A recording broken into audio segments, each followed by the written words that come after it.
Riformare l'azienda a zero, cioè questa impostazione sanitaria economica, con le nomine di direttori generali non di fiducia del Presidente o dei vertici, ma secondo una selezione basata sulla qualità e le competenze, perché bisogna rimettere al centro anche le competenze. Ripartire dalla sanità da una profonda revisione della logica aziendale imposta da Azienda Zero. Questa una delle prime azioni concrete da mettere in campo per Riccardo Szumski, medico, più volte sindaco di Santa Lucia di Piave, candidato per il movimento Resistere Veneto alla presidenza della regione. Secondariamente una valutazione sul territorio per contrastare la cementificazione e quindi un piano diciamo, che metta mano alle regole di edificazione con una necessità di puntare alla rigenerazione dei centri urbani per poter non sprecare territorio ma recuperare l'esistente ai fini anche abitativi.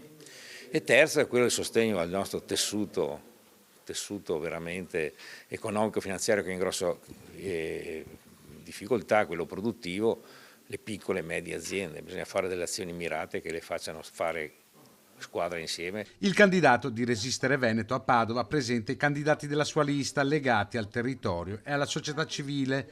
Riforme importanti, soprattutto in sanità, quelle proposte da Szumski, che richiedono fondi. Ci vogliono risorse, noi riteniamo che si possano ottenere, visto il nostro residuo fiscale, perché la nostra sanità è così buona che serve a altri territori, quindi se ci danno qualcosa di più come risorse, noi puntiamo a 500 milioni in più all'anno, servono non solamente ai veneti ma anche ad altri e quindi questo si può fare chiaramente avendo la volontà politica di perseguire questa che è già un compito autonomo della regione.